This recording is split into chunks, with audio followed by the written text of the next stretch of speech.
하나, 둘, 셋. 네. 반갑습니다. 오늘 하루도 고생하셨습니다. 우리 조금 앞뒤좌우 네 사람씩 보면서 이렇게 말하십시다. 고생하셨어요. 시작. 고생하셨어요. 저번 주 목요일 날 그렇게 또 은혜를 받고 그 다음 날부터 우리의 하루는 힘겹고 어려운 싸움을 이어갑니다. 그러면서 하나님 앞에 나와 하나님, 이런 어려움이 있습니다. 이겨낼 수 있는 힘을 주십시오. 하나님, 앞으로 이러한 해결의 문제들이 있는데 하나님 어떻게 할까요? 하나님, 지혜를 허락하여 주십시오. 이런 우리의 어려움을 하나님 앞에 아뢰고 나아가곤 하죠. 하지만 콘치를 준비하면서 이런 생각이 들었어요. 우리가 힘들고 어렵고 하나님 앞에 필요를 구할 때마다 더욱더 좋은 방법으로 하나님께 구하는 방법이 없을까? 라는 것을 생각하는 도중 하나님께 감사합시다. 그럼에도 불구하고 하나님의 이름을 찬양하며 나아갑시다. 라는 생각이 들었어요. 하나님께서 우리를 잘 아시잖아요. 우리를 만드셨으니까. 나보다 더 나를 잘 아시고 나보다 더 나를 잘 사랑하시니까 우리 하나님 앞에 이렇게 기도하고 오늘 예배를 시작합시다.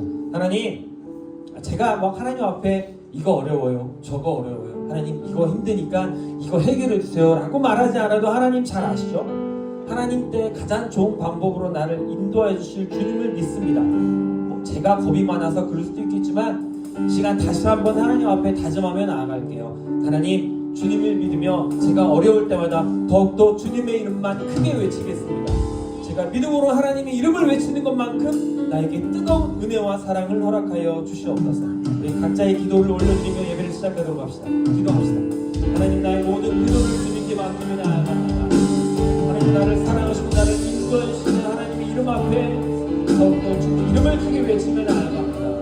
나의 필요를 구했던 적, 앞으로 내가 해결해야 되는 문제를 구했던 그런 나의 지난 날들을 돌아보며 나아갑니다. 더욱더 나를 잘하시고 나를 사랑하시는 주님, 내 안에 계시고 다함이 없는 주님, 크신 사랑으로 그 놀라운 사랑으로 나를 자유케 하시는 주님, 주는 나의 전부가 되시오니 그 무엇이 필요하겠습니까? 이 시간 나의 전부 되시는 주님은 내 마음에 모시며 주 이름을 크게 외치며 나아갈 수 있는 인도하여 주시옵소서. 주님은 나의 전부가 되십니다. 주님은 나의 전부가 되십니다. 주님 홀로 영광 받아 주십시오. 이 시간 주님의 이름으로 외치며 나아가오니 주님 홀로 영광 받아 주십시오. 주 이름을 찬양합니다.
살다 말씀하시는 주의 은혜님 기쁘게 우리가 나아가오니 이 시간 우리는 주님을 지켜 나아갈 수 있도록 인도하여 주시옵소서.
그 다음에 율동곡인데요.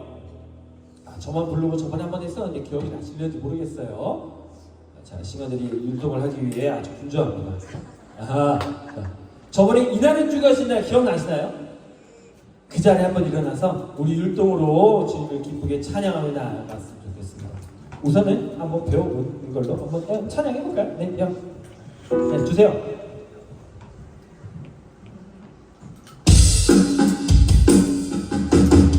이날은 주가 지으신 날 기뻐하고 즐거워하세.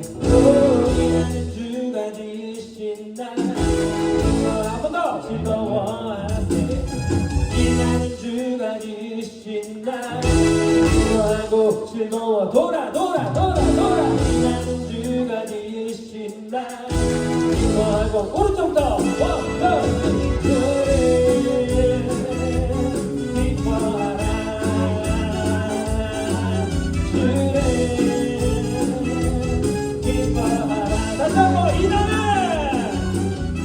이날은 주가 지으신 날 짝짝짝짝 하고 즐거워하세.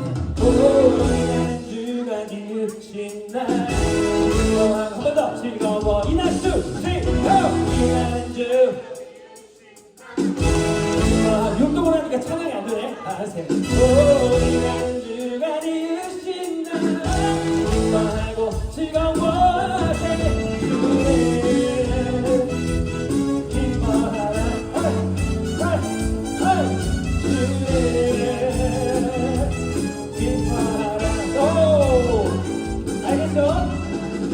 이제 몸에 좀 이제 열이 나기 시작합니다.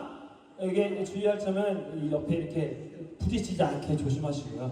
이게 할 때 어이 크게 외쳐주시는 게 포인트예요. 더욱더 크게 찬양하고 더욱더 크게 예배할수록 하나님께서는 더욱더 자유한 은혜를 허락하여 주실 것입니다. 할렐루야! 이날은 주님이 지으셨습니다. 그 이름을 크게 찬양하세요. 이날은 주가 지으신 날 기뻐하고 즐거워 돌아 이날은 주가 지으신 날 하고 즐거워하세. 이날은 주가 지으신 날 기뻐하고 즐거워하세. 이날은 주가 지으신 날 기뻐하고 즐거워하세. 그래 기뻐하라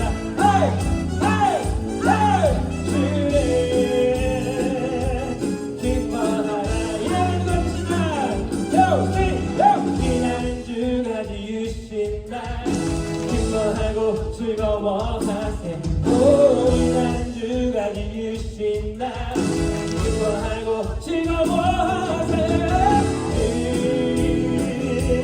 기뻐하라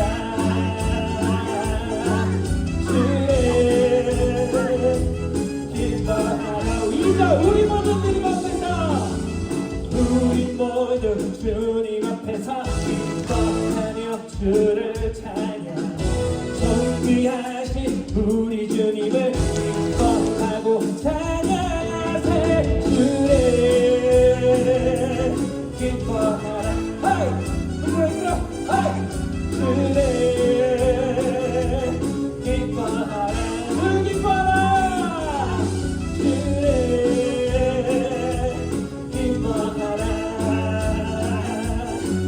주를 기뻐하라.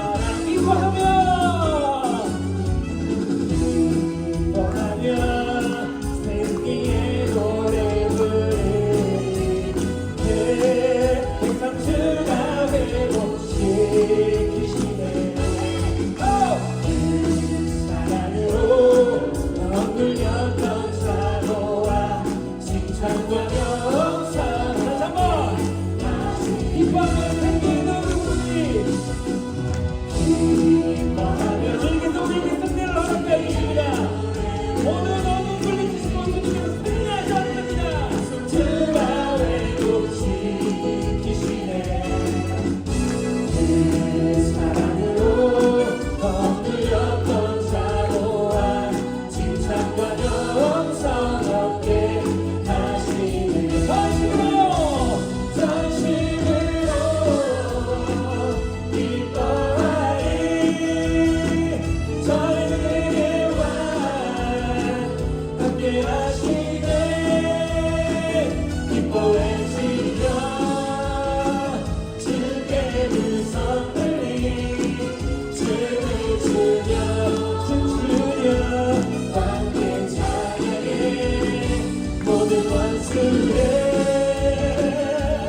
영하신 주님 전개 우리 다시 한번 함께 하시네 기뻐하며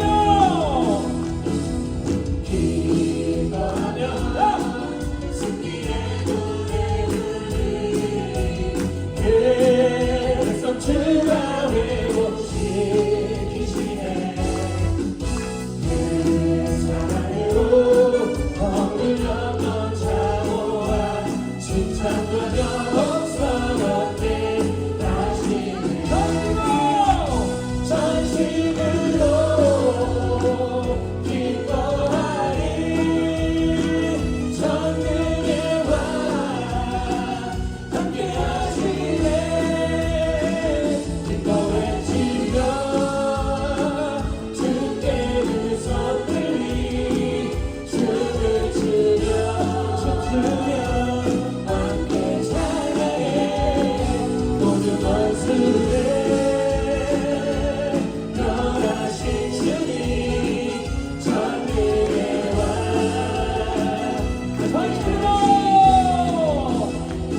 전심으로 기뻐하리 전능의 왕 함께 하시네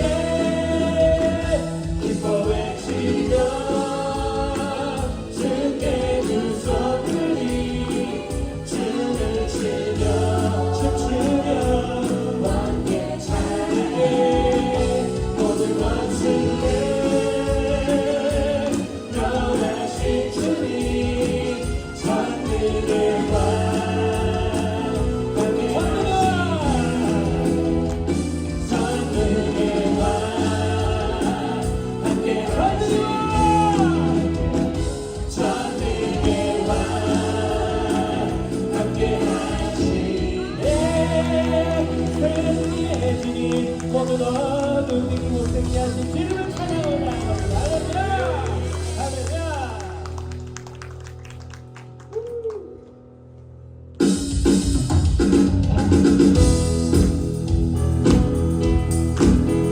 새로운 찬양입니다. 말씀이 육신되어 이 땅에 오신 우리를 구원하신 주의 이름을 찬송하는 곡입니다. 믿음으로 주님께 찬양을 나아갑시다.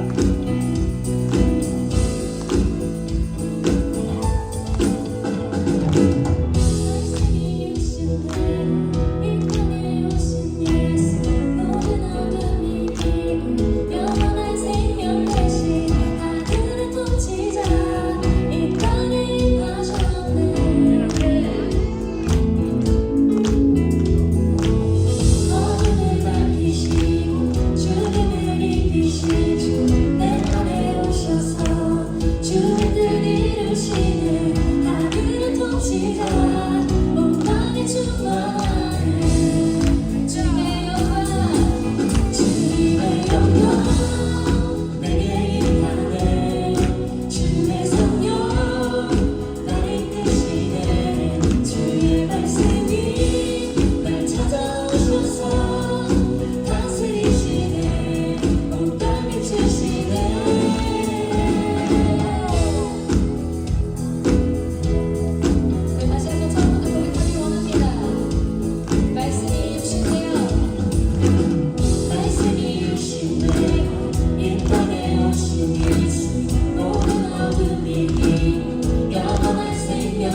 오셔서 다스리시네 온갖 비추시네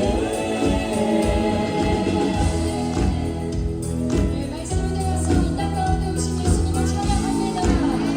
우리 안에 오셔서 주님의 뜻을 이루시기를 다시 한번 소망합니다. 예수님의 시간 가운데 임재하시고 임하셔서 주님의 영광을 비춰주시옵소서. 주님을 찬양합니다.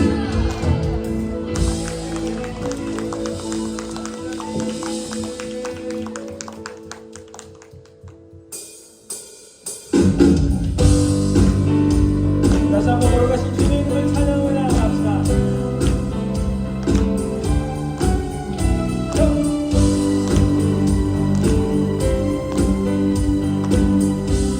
걸어가신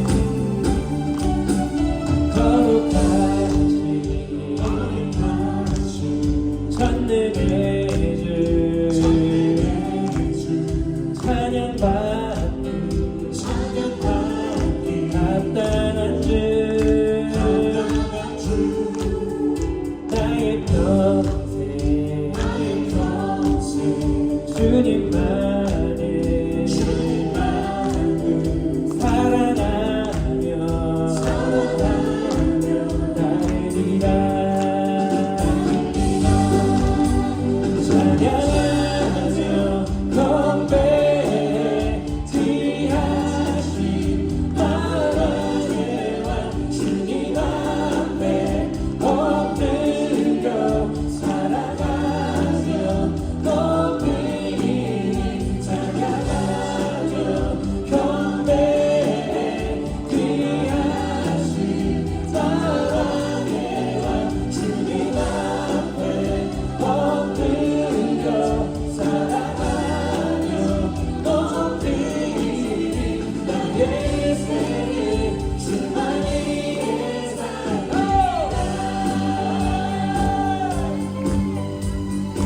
다시 한번 부르갑시다. 거룩하신 전능의 주 거룩하신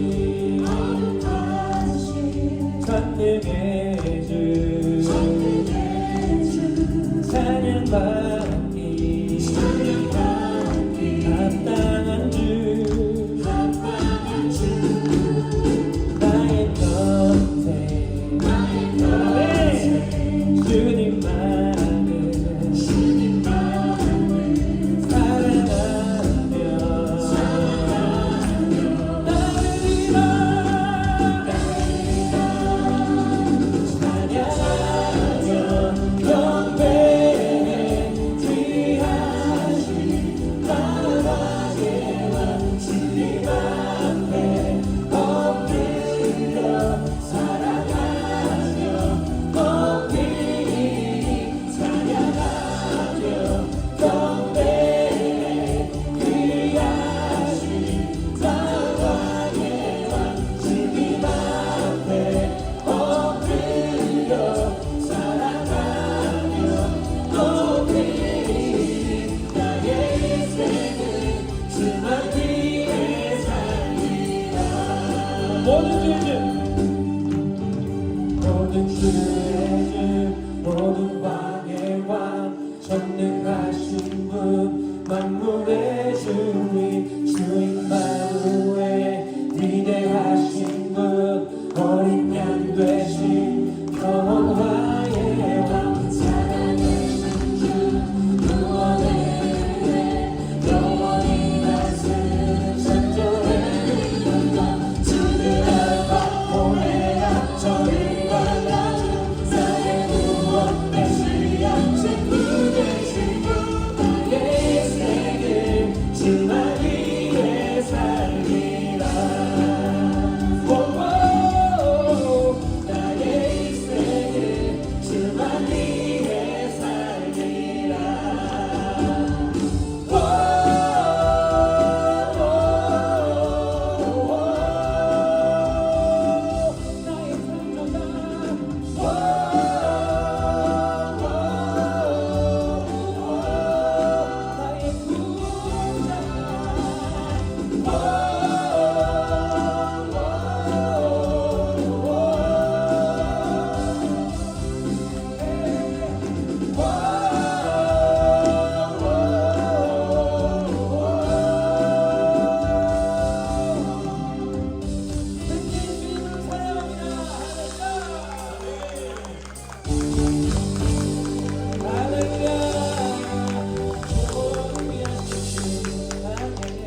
주의 일을 보겠네.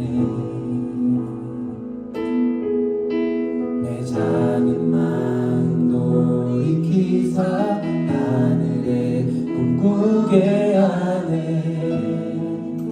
주님을 볼 때 내게로부터 눈을 들어 주를 보기 시작할 때 주의 일을 보겠네. 내 작은 마음 돌이키사 하늘에 꿈꾸게 하네. 주님을 볼 때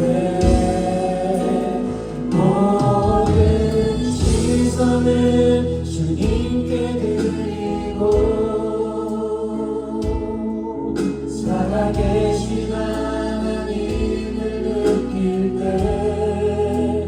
내 삶은 주의 역사가 되고 하나님이 모든 시선을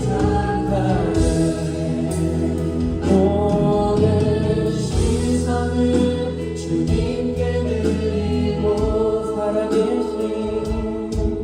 살아계신 하나님을 느낄 때 내 삶은 주의 역사가 되고 하나님이 일하기 시작하네. 성령이 나를 변화시켜 모든 두려움 사라질 때 주의 일을 보겠네. 깨었다는 가운데서 주님만을 알게 되리. 다시 한번 고백합시다. 성령이 나를 변화시켜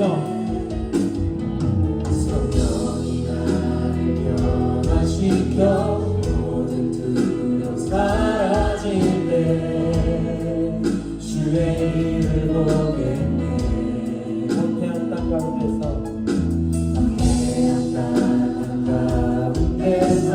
주님만을 알게 되리. 주님을 볼 때 모든 시선을 주님께 드리고 살아계신 하나님을 느낄 때 내 삶은 주의 역사가 되고 하나님이 모든 시선을 주님께 드리고 모든 시선을 주님께 드리고 살아계신 하나님을 느낄 때 내 삶은 주의 역사가 되고 하나님이 모든 시선을 주님께 드리고 모든 시선을 주님께 드리고 살아계신 하나님을 느낄 때 세상은 주의 역사가 되고 하나님이 일하기 시작하네.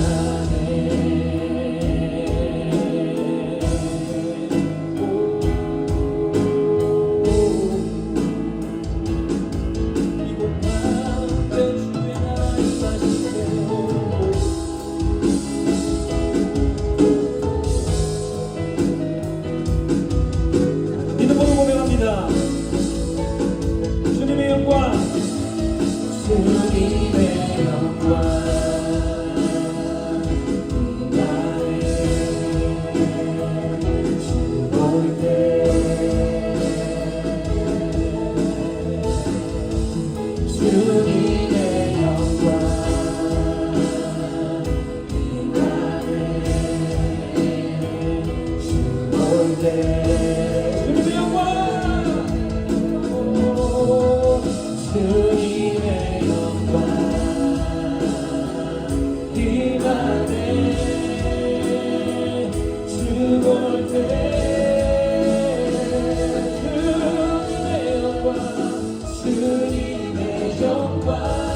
어째 그랬냐는 듯 나의 아픔이 떠나가고 나의 마음속에 주를 향한 기쁨이 가득 차오니 시간 주 이름을 외치며 온전히 주님께서 홀로 영광 받으시는 주를 향한 예배가 할 수 있도록 인도하여 주시옵소서.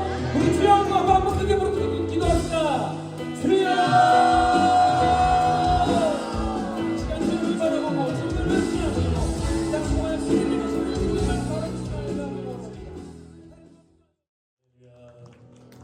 우리 앞뒤 잡으면서 반갑게 한번 인사했으면 좋겠습니다. 사랑합니다. 축복합니다. 존경합니다. 사랑합니다. 축복합니다. 존경합니다. 사랑합니다. 축복합니다. 존경합니다. 네, 오늘 하나님의 말씀 보도록 하겠습니다. 시편 42편 1절부터 11절까지 조금 긴데요. 그래도 우리 하나님의 마음을 잘 묵상하시면서 읽었으면 좋겠습니다. 시편 42편 1절에서 11절까지 우리 한 절씩 교독하시도록 하겠습니다. 그리고 맨 마지막 11절은 함께 합독하도록 하겠습니다. 제가 먼저 1절 읽겠습니다. 하나님이여 사슴이 시냇물을 찾기에 갈급함같이 내 영혼이 주를 찾기에 갈급하니이다. 내 영혼이 하나님이고 살아계신 하나님을 강구하나니 내가 오늘 내에 나아가서 하나님의 얼굴을 배우라. 사람들이 종일 내게 하는 말이 내 하나님이 어디 있느냐 하오니 내 눈물이 주야로 내 음식이 되었도다. 내가 전에 성의를 지키는 무리와 동행하여 기쁨과 감사의 소리를 내며 그를 하나님의 집으로 인도하였더니 이제 이 일을 기억하고 내 마음이 상하는구나. 내 영혼아 내가 어찌하여 낙심하며 어찌하여 내 속에서 불안해하는가. 너는 하나님께 소망을 두라. 그가 나타나 도우심으로 말미암아 내가 여전히 찬송하리로다. 내 하나님이여 내 영혼이 내 속에서 낙심이 되므로 내가 요단 땅과 헤르몬과 백사산에서 주를 기억하나이다. 주의 폭포 소리에 깊은 바다가 서로 부르며 주의 모든 파도와 물결이 나를 휩쓸었나이다. 낮에는 여호와께서 그의 인자하심을 베푸시고 밤에는 그의 찬송이 내게 있어 생명의 하나님께 기도하리로다. 내 반석이신 하나님께 말하기를 어찌하여 나를 잊으셨나이까. 내가 어찌하여 원수의 압제로 말미암아 슬프게 다니나이까 하리로다. 내 뼈를 찌르는 칼같이 내 대적이 나를 비방하여 늘 내게 말하기를 내 하나님이 어디 있느냐. 읽겠습니다. 내 영혼아 내가 어찌하여 낙심하며 어찌하여 내 속에서 불안해하는가. 너는 하나님께 소망을 두라. 나는 그가 나타나 도우심으로 말미암아 내 하나님을 여전히 찬송하리로다. 아멘. 또 오랜만에 뵙는 것 같습니다. 플레이워십 예배 나올 때마다 참 많은 은혜를 받고 또 저 개인적으로 도전을 많이 받습니다. 대인 간사님 여기서 워십하는 모습을 제가 보면서 불과 몇 년 전에 저랑 덩치가 비슷했는데 하나님의 은혜로 막 살이 빠져서 워십도 저렇게 가볍게 하는구나. 그래서 저 뒤에서 저는 살이 안 빠졌으니까 하나님 저는 잠깐 움츠렸겠습니다. 이런 마음으로 있는데 옆에 계신 선생님이 갑자기 딱 하시는 바람에 저도 모르게 딱 하는 그런 은혜를 받았습니다. 하나님과 함께 은혜로 찬양하는 모습 그리고 하나님을 좀 기뻐하면서 뛰는 이런 예배 현장에 또 말씀의 자리로 초대받는 게 저에게는 얼마나 귀한 특권인지 모르겠습니다. 오늘부터 제가 여러분들에게 뭐 기쁜 소식이 될지 슬픈 소식이 될지는 모르겠습니다. 3주 연속으로 제가 여러분들을 설교로 좀 만나려고 하는데 오늘은 소망에 대해서 그리고 다음 주는 믿음에 대해서 그리고 그 다음 주에는 이제 사랑에 대해서 3번 연속으로 이렇게 말씀을 나누게 되었습니다. 목사님이 거의 갑과 을이거든요. 저보다 나이가 많으면 저는 언제나 갑인데 갑 대신 홍영민 목사님께서 하여튼 그렇게 하라고 하셔가지고 그렇게 하도록 하겠습니다. 여러분들이 좀 기쁜 소식이었으면 참 좋겠는데 제가 제 삶에서 기도를 열심히 하도록 하겠습니다. 항상 제가 플레도시 오기 전에 차로 한 30분 정도 옵니다. 평화동에서 일부러 저는 저 뒷길로 저기 우회해서 저기 무슨 도로라고 하죠? 자동차 전용 도로로 쭉 와서 전주IC 쪽으로 빠져가지고 그 동산동으로 해서 이쪽으로 오는데 오면서 일부러 좀 천천히 옵니다. 7시 정도에 출발하는데 오는 데까지 한 40분, 45분 정도 천천히 오면서 그 시간 동안 정말 이 예배 현장을 놓고 기도하면서 오거든요. 그러면서 제가 하나님에게 주시는 마음이 뭐냐면 이 예배 현장 가운데 사모하는 심령들을 내가 이곳 가운데 부른다. 이렇게 하나님이 참 마음을 주세요. 그리고 그 마음 가운데 제가 함께 기도하게 되었는데 그 기도가 이제 3주 연속으로 그쳐지지 않을 것 같습니다. 여러분도 함께 기도해 주시고 믿음, 또 소망, 사랑 이 3가지 항상 있는 단어이지 않습니까? 그리고 우리가 예수 그리스도를 따라가는 믿음의 사람들이라면 이 3가지가 얼마나 우리 삶 가운데 중요한지 3주를 통해서 여러분들에게 그 귀한 은혜가 있게 되기를 주의 이름으로 축복합니다. 제가 길지는 않지만 군대 전역하고 나서 사회생활을 한 4년 정도 했습니다. 원래는 이제 20살에 신학대학교에 입학을 했다가 하나님에 대한 오해가 생기면서 자퇴를 한 번 했었습니다. 그리고 이제 다시 돌아갔던 때가 26살 2학기 때 제가 다시 한번 하나님의 은혜로 신학을 본격적으로 시작하게 됐는데, 네, 군대 전역하고 나서 그러니까 한 4년 정도 저에게는 공간이 생겼던 겁니다. 그 공간 동안 제가 이제 사회생활을 경험을 했습니다. 그런데 이 목사가 되고 나서 그때 그 4년을 돌아보니까 그 4년은 정말로 저에게 피가 되어 있고 살이 되어 있는 것을 제가 뒤늦게서 알았습니다. 어떤 부분이냐면 제가 만약에 그 4년의 사회생활을 하지 않았더라면 저는 정말로 괴팍하고 무시하고 좀 폭력적인 목사로 변했을 가능성이 굉장히 깊습니다.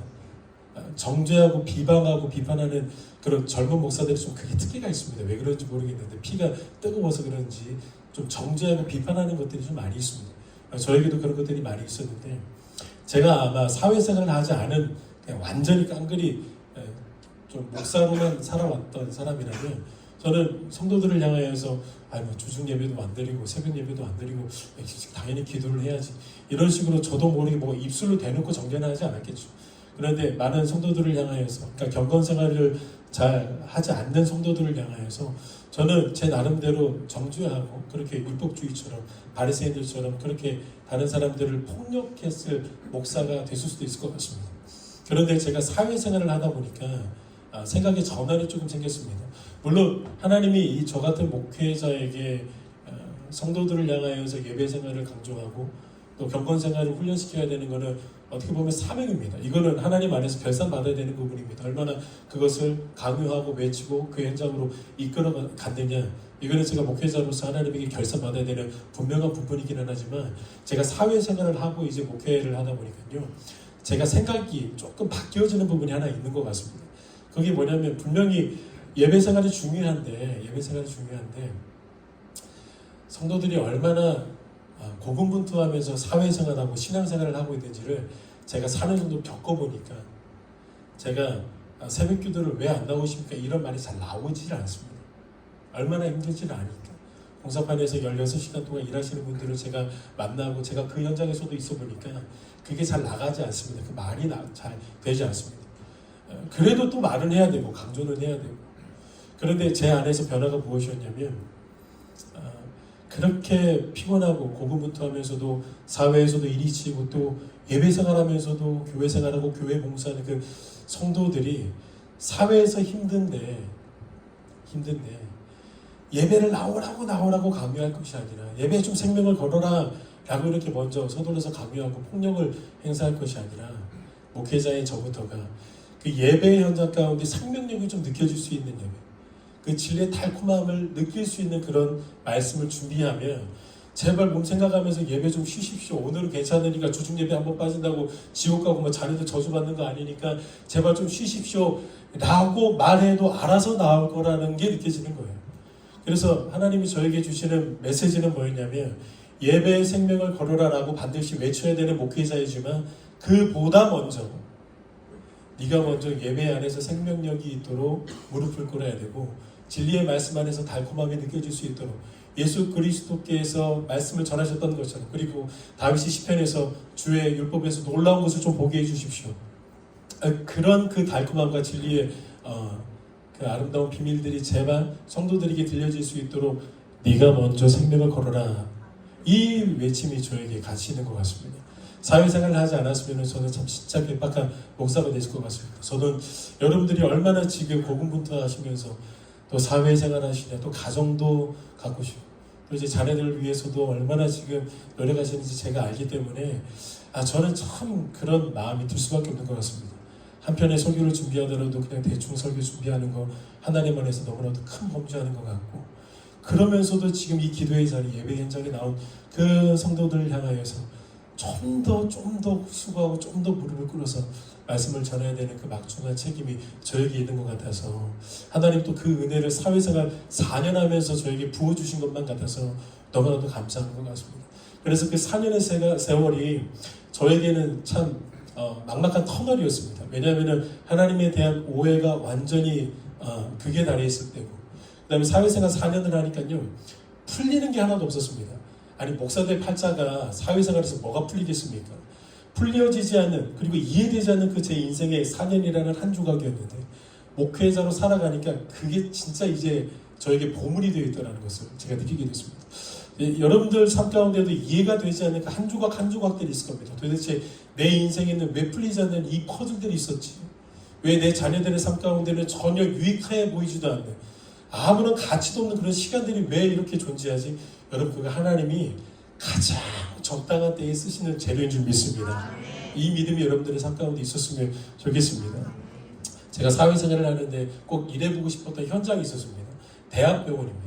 그냥 1차, 2차 병원이 아니라 3차급 대학병원에서 제가 조금 일을 해보고 싶은 욕심이 있었습니다. 그런데 제가 어렸을 때는 운동선수를 했고 뭐 이제 신학을 준비하다 하던 사람이니까 대학병원이라는 저랑은 완전 뭐 어떤 관계가 없었습니다. 그런데 한편으로는 대학병원에서 꼭 일을 해보고 싶습니다.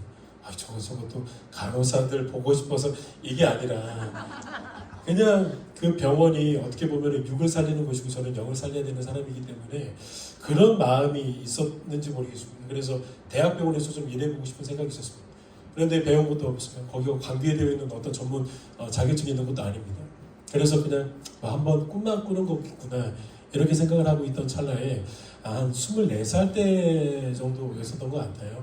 지금부터 한 16년, 17년 전의 일인데 갑자기 취업 공고가 하나 떴습니다. 전남대병원, 제가 광주 출신이니까요. 전남대병원 안전요원 취업 공고가 떴습니다. 안전요원은 뭐냐면요, 지금 뭐 여기 전북대병원에도 있는데 광주 전남대병원은 조금 달라요. 안전요원이 광주에는 조폭들도 좀 많고 지금도 현역으로 뛰는 조폭들이 많은 걸로 알고 있습니다. 그리고 욱하는 성격의 소유자들이 광주에는 좀 많습니다. 광주 사람들이 좀 세요. 제 얼굴 보세요. 좀 세게 생겼잖아요. 광주 사람들이 그 기질상 좀 셉니다. 5.18 그게 광주에서 괜히 일어난 게 아닙니다. 그러니까 뭔가 좀 기질상 그게 끓어오르는 피가 있습니다. 그래서 전남대병원 같은 경우에는 응급실에서 의료사고가 한번 일어나면, 그러니까 보호자들이 생각했을 때 이건 의료사고다라고 하면은 뚜껑이 다 열려버립니다. 그래서 실제로 의사들이 폭행을 당하는 경우들이 많이 있고, 그리고 즐비한 그 건달들이 어디에서 칼을 한번 맞고 왔다 그러면은 응급실로 오지 않겠습니까? 칼을 맞으면 대낮에 안 맞고 이제 막 술 먹다가 칼 맞는 일들이 많이 있는데, 칼 맞은 그 조폭이 서열이 또 높은 건달이다 그러면 이제 병원 전체가 비상인 겁니다. 그리고 진짜 인근에 있는 전경들도 전부 다 차를 타고 집합해야 되는 그런 상황들입니다. 그래서 제 기억으로는요, 그 당시만 해도 전남대병원의 응급실에만 안전요원이 3명은 늘 상주해 있어야만 있었습니다. 지금은 많이 좀 와해되어져 있었을 겁니다. 그런 그 안전요원을 채용하는데 제가 취업 광고를 보고 연봉을 받는데 그때 기준으로요, 지금 16년 전의 일이니까요, 그때 초봉이 제 기억으로는 한 230만 원 정도였던 것 같아요. 그러니까 굉장히 세요. 그때 16년 전에 230만 원이면 지금 한 350만 원 정도 되지 않을까요? 근데 저희 직장인, 이제 초기 직장인에게는 정말로 좀 큰 돈이었던 것 같아요. 그래서 그때는 뭐니 해도 머리가 최고. 그래서 여기는 내가 대학병원에서도 일해보고 싶고 연봉도 괜찮고 근무 환경도 나쁘지는 않아요. 그래서 여긴 내가 한번 이력서를 넣어봐야 되겠다. 그래서 이력서를 넣었습니다. 그런데 여기가요, 채용하는 게 좀 심사 기준이 까다롭습니다. 뭐 공부를 잘하고 그런 건 없는데 우선 키가 커야 됩니다. 그리고 덩치가 좋아야 됩니다. 선생님, 덩치가 좋아야 됩니다. 그리고 이제 세 번째 채용, 좀 까다로운 심사 기준이 있는데 인상이 조금 험악해야 됩니다. 인상이. 제가 1차 서류 전형에서 이제 합격을 하고 이제 면접을 보러 갔는데 거기 그 팀장님이 저를 위아래로 딱 훑어보시다가 그때 주임이 고주임님이었는데 저를 위아래로 먼저 훑어보시면서 고주임 얘 뽑아 그러고 그냥 면접이 끝나버렸습니다. 그때 제 모습이 좀 그랬어요. 지금은 머리가 지금 많이 기른 겁니다.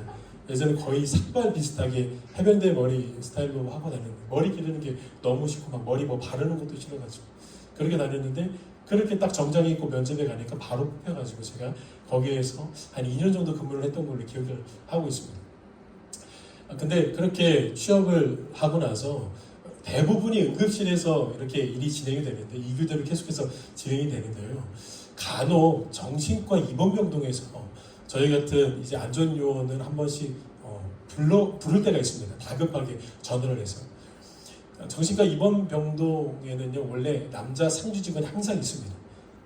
그리고 대부분 이제 다 여자 간호사 선생님들인데 그런데 여러분 생각해 보세요. 남자 직원 한 명이요. 저 같은 사람이 정신과에 입원을 해가지고 막 깽판을 치고 있다고 생각을 해보십시오. 감당을 못합니다. 저 같은 사람은. 그래서 남자 직원이 있다 해도 이거를 감당할 수가 없습니다.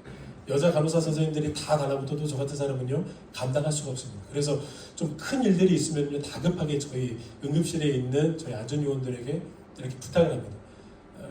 그 정신과 병동에 가면은요 그렇게 망상 환자들이 많이 있습니다. 망상 환자들도 세 부류로 나누는데 과대망상, 관계망상, 피해망상. 나 예수야 이거 뭐 무슨 망상이에요? 과대망상이에요. 근데 이제 조 바이든 대통령이 국내에 왔대요. 갑자기 집에 가가지고 막 넥타이를 찾아요. 뭐예요? 관계망상이에요. 조 바이든 대통령 나 만나러 왔다고. 북한 간첩이 막 온다는 소식이 있으면 숨습니다. 피해망상이에요. 자기 죽으러 왔다. 그러니까 그렇게 정신과 입원병동에는 망상 환자들이 많이 있는데요. 그 정신과 병원에서 그렇게 많은 망상 환자들이 있음에도 불구하고 그 선생님들이 가장 힘들게 하는, 그러니까 힘들어하는 환자는요 망상 환자들이 아니라 입에 험한 욕을 달고 사는 그 환자들을 가장 힘들어한다라는 이야기를 한번 들었던 적이 있습니다. 그러니까 그런 욕도 일반 욕이 아닙니다. 여러분들이 일반 사회에서 교회에서 들을 수 있는 그런 유치찬란한 욕이 아닙니다. 진짜 적나라한 B로 시작해서 B로 끝나는 욕들을 입에 달고 사는 그런 환자들을 다루기가 굉장히 힘들다고 합니다. 저도 몇 번 당했습니다. 이렇게 출동을 해가지고 딱 갔는데 너무 흥분해있어요. 근데 저희 안전요원들은 전남대병원은 진짜 완전 딱 보면은 그 경호복장이에요. 아예 처음부터 끝까지 경호복장이고 이제 실탄은 알지만 가스총을 실제로 차고 있으니까 그 복장으로 딱 가면은 그 환자가 저를 보는 순간 나를 억제하러 왔다는 걸 단번에 알고 바로 저에게 엄청난 욕설을 퍼붓습니다. 근데 옆에 간호사 선생님들이 다 같이 있잖아요. 그리고 제가 가가지고 뭔가를 해줘야 돼. 액션을 해줘야 돼요. 뭔가 어벤져스가 나타나는 것처럼 해결을 해줘야 된단 말이에요. 그걸 지금 기대하고 저를 불렀잖아요. 그런데 저를 딱 보는 순간 아직도 기억에 남는데 어마어마한 욕설을 저에게 퍼붓기 시작해요. 그런데 그냥 일반적인 욕이면 괜찮은데 얼굴 공격을 하는 거예요. 얼굴 공격.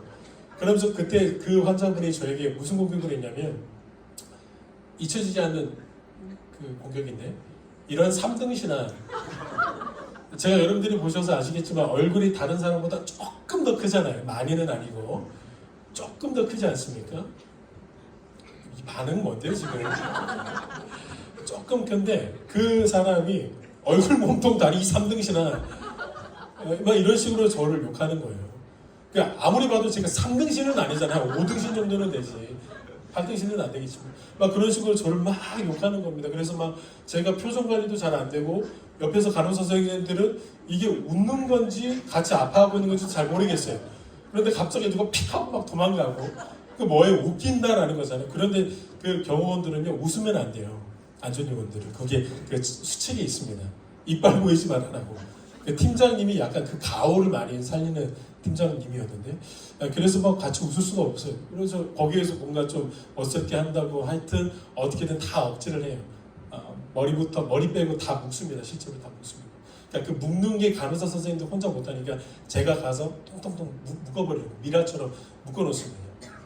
3등신한테 한번 묶임을 당해만 하면서 이렇게 다 묶어놓고 이제 진짜 땀을 다 빼고 나서 딱 이제 나오면은 수간호사 선생님이 시원한 냉커피 한 잔을 저에게 대접을 해주세요.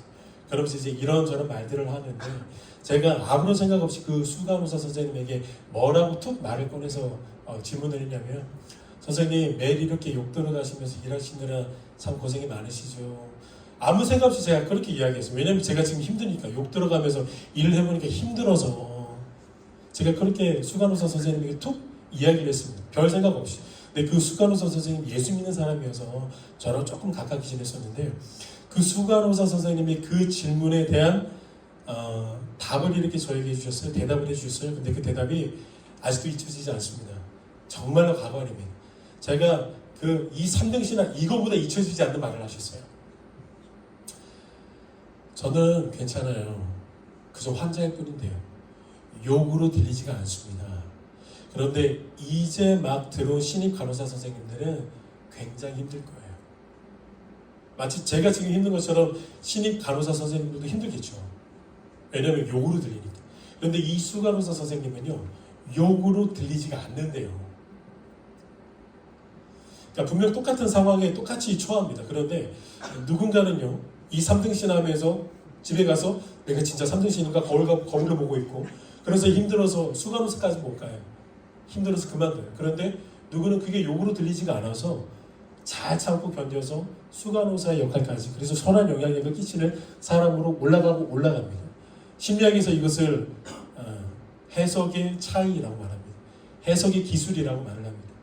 똑같은 상황인데 해석에 따라서 완전히 극명하게 달라진다는 겁니다.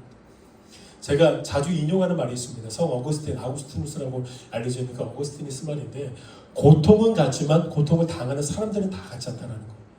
분명 똑같은 고통을 당합니다. 10이라는 고통을 당하는데 당하는 사람들은 1부터 100까지 1000까지 있다는 겁니다.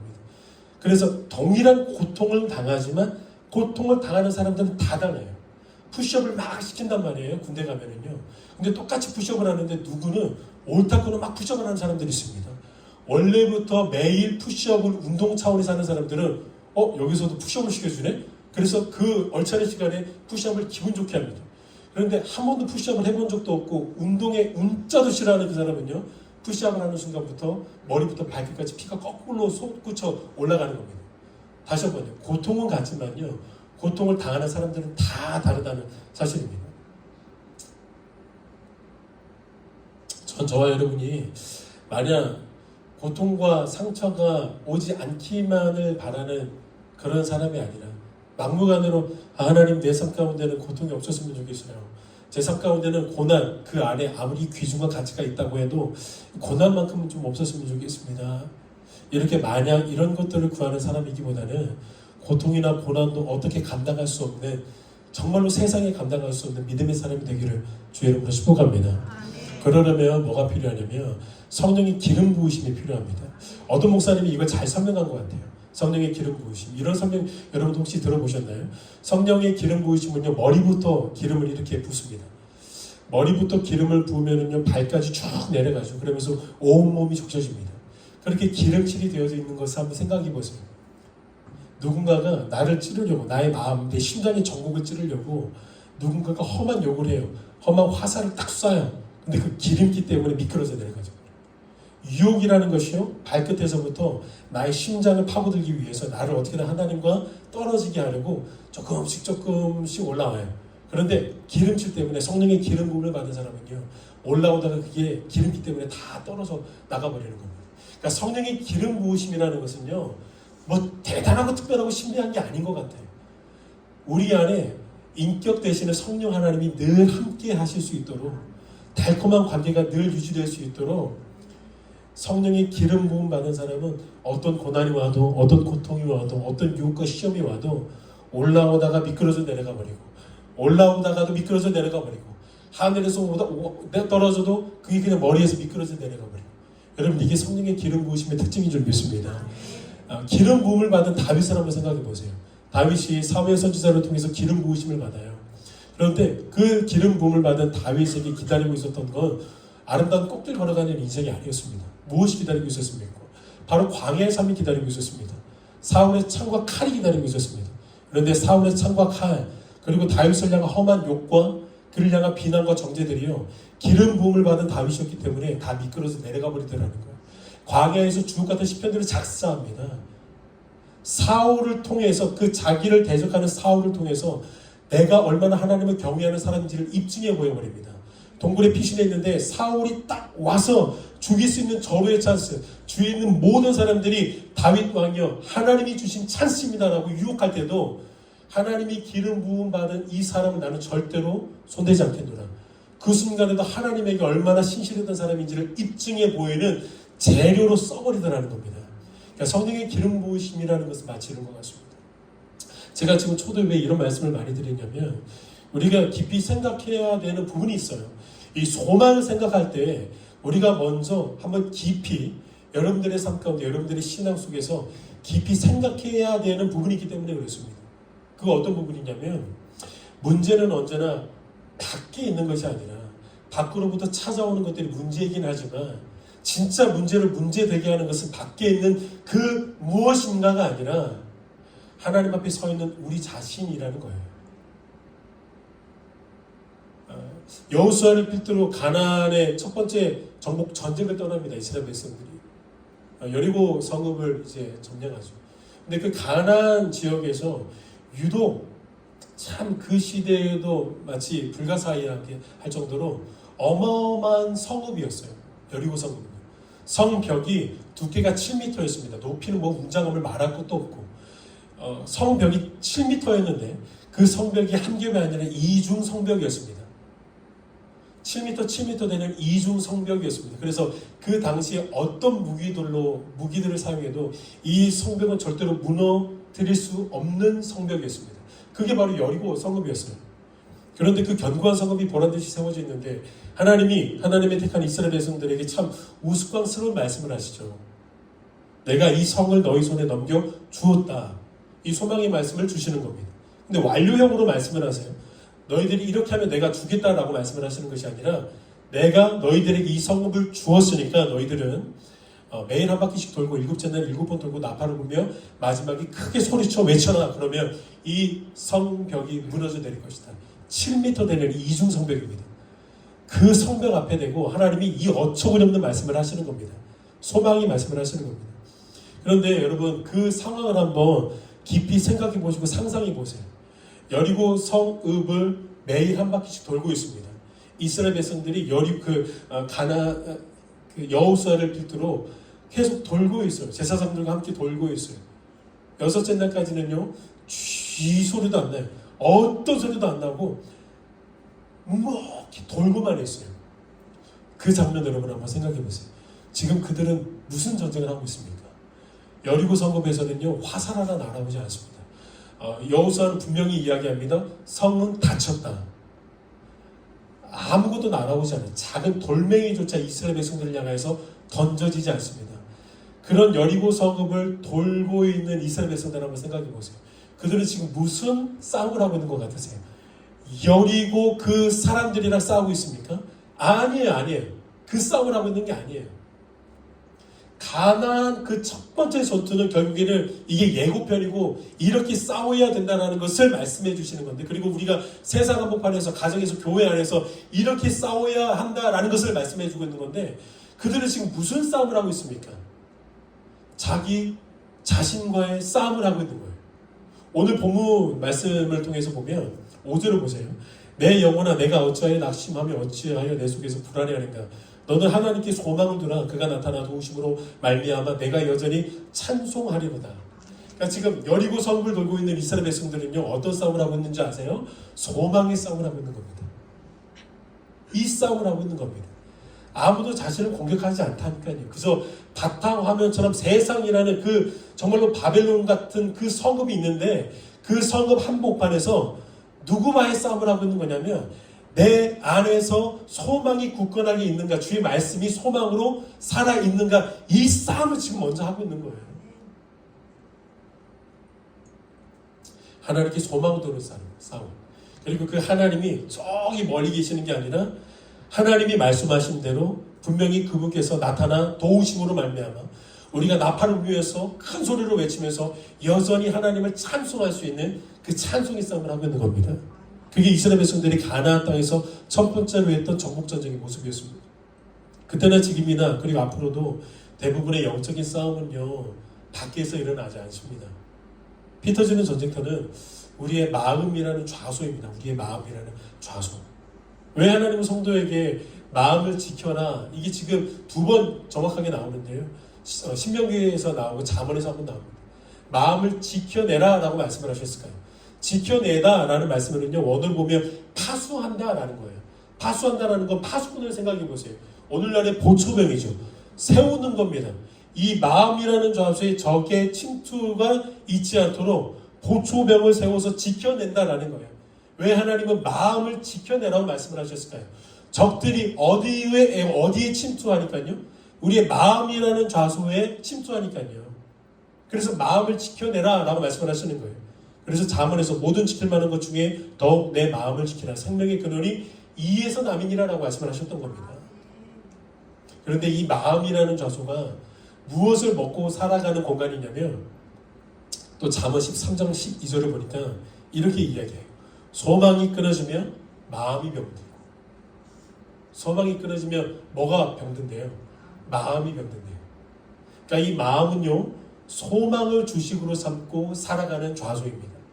그런데 이 소망이 딱 끊어지면은요, 마음이 끊어지는 겁니다.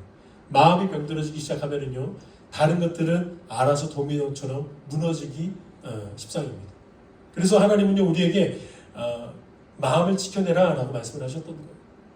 오늘 말씀의 제목을 저는요, 믿음과 사랑 가운데 소망이 있습니다 라고 이렇게 한번 지어봤습니다.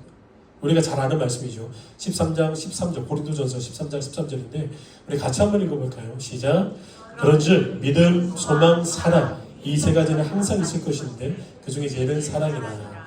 자, 말씀을 한번 보세요. 믿음과 사랑 가운데에 소망이 있습니다.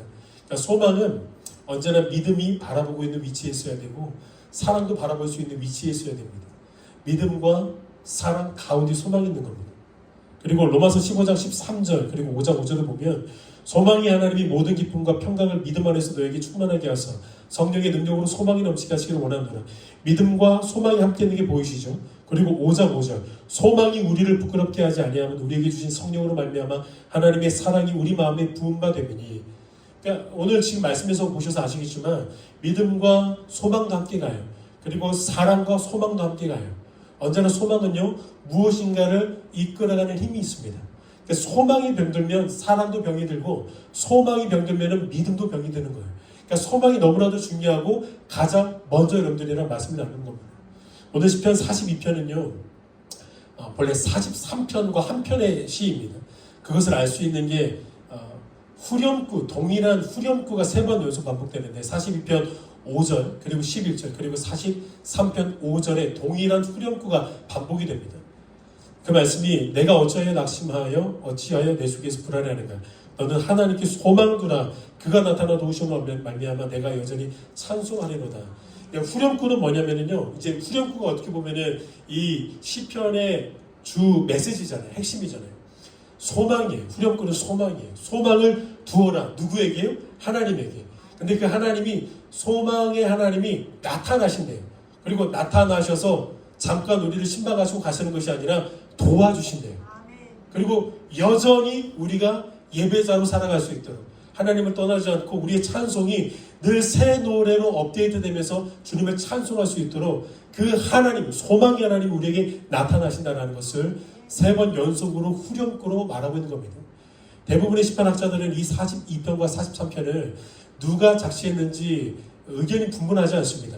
다윗이 압살롬으로부터 상처를 받았을 때 압살롬이 반역했을 당시에 쓰여졌던 그 시편이라고 입을 모아서 설명을 합니다. 오늘 본문을 통해서 다윗의 내면에 어떤 일들이 지금 일어나고 있습니까? 다윗이 낙심에 빠졌어요. 낙심에. 다윗은 지금 낙심에 있습니다. 이 낙심은요, 하나님의 사람들을 결코 외면하지 않습니다. 하나님의 사람들은요, 이 낙심이라는 이 무기에 우겨 쌓여져 있습니다. 설교를 준비하면서 어떤 글귀를 하나 읽었어요. 어느 날 악마가 자기가 실컷 써먹은 낡은 도구 몇 가지를 경매에 붙였습니다. 진열된 물건들을 보니까 증오, 질투, 거짓말, 교만, 유혹, 음란, 다양한 그 물건들이 진열이 되어져 있었습니다. 그런데 한쪽에 아주 높은 고가의 물건 하나가 딱 진열이 되어져 있었어요. 그래서 어떤 사람이 도대체 이것이 무엇입니까? 라고 물으니까 악마가 대답하기를 이 무기는 낙심입니다. 라고 이렇게 대답을 합니다. 이제 그 사람이 또 묻습니다. 굉장히 낡아 보이는데 그리고 오래돼 보이는데 왜 이렇게 낡아 보이고 오래되어져 보이는 이 낡은 무기가 그토록 비싼 값을 매긴 겁니까? 라고 이렇게 묻습니다. 악마가 설명합니다. 이 낙심은 가장 오래도록 그리고 가장 많은 성도를 쓰러뜨린 효과적인 무기이기 때문입니다. 그러니까 낙심은요, 악마에게 있어서 비장의 카드예요. 이 낙심만 딱 이렇게 공격할 수 있으면, 이 낙심으로만 이렇게 그 사람을 넘어뜨릴 수만 있으면은 다른 것들은 다 오케이, it's okay, 예배드려, 헌금해, 주일성수해, 다 오케이. 낙심이라는 이 암세포만 주입시킬 수만 있다면, 그러니까 마귀는요, 이 낙심이라는 무기를 가장 비장의 카드로 숨겨놓고 있습니다. 이 낙심이라는 것, 하나님의 사람을 피해가지 못했어요. 설교에 황태자로 불리웠던 사람이 있습니다. 스펄전이라는 사람을 들어보셨을 겁니다. 거의 십자가를 가장 생생하게 선포했던 설교자라고 칭찬을 받는 사람인데, 이 스펄전 목사님은요, 주기적으로 우울증에 시달렸던 목사님이세요. 그가 살고 있었던 런던의 날씨가 늘 침울하고 우울했기 때문에 1년에 한 달에서 2달 정도는 저 프랑스 남부 해안 지역에서 실제로 살아왔었다고 합니다. 그런데 그렇게 프랑스 남부 해안지대에서 요양을 하고 있을 당시에 그 스펄전 목사님이 다른 동역자에게 썼던 편지 하나가 있는데, 그 편지에는요 이런 내용이 있었어요. 나는 완전히 부서진 질그릇처럼 느껴지고 있습니다. 많은 밤을 자지 못하고 있고 낮에도 눈물을 흘리면서 지내고 있습니다. 그렇게 십자가에 가까이 있었던 스펄전 목사님도 낙심이라는 것에 공격을 많이 받았던 거예요. 오늘 다윗에게도 낙심이 방문합니다. 42편 후반부랑 43편을 우리가 살펴보면 원수들로부터 심한 공격을 받고 있어요. 지금 42편 9절에서 10절입니다. 우리 같이 한번 읽어볼 수 있을까요? 시작. 말하기를 어찌하여 나를 잊으셨나이까?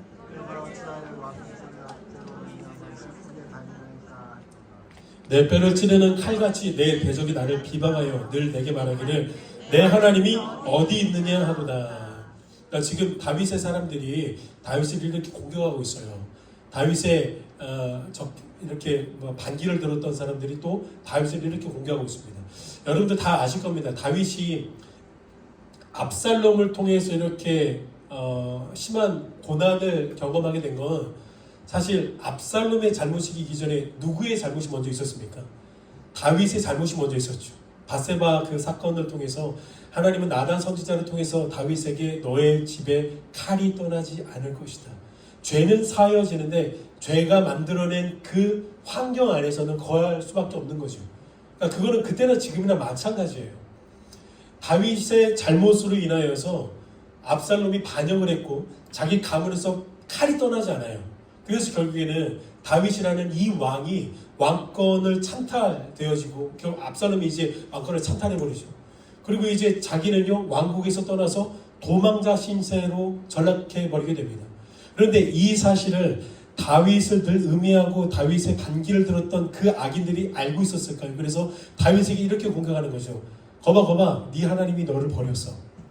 너는 이제 하나님의 임재를 맛볼 수가 없어. 이런 식으로 계속해서 공격을 하고 있는 겁니다. 비난하고 있는 겁니다. 무엇보다 다윗을 낙심하게 했었던 게 뭐냐면 오늘 1절 2절을 보니까 유명한 구절이 있죠. 하나님이여 사슴이 시냇물을 찾기에 갈급함 같이 내 영혼이 주를 찾기에 갈급하니이다. 내 영혼이 하나님 곧 살아계신 하나님을 갈망하나니 내가 어느 때에 나아가서 하나님의 얼굴을 배울까.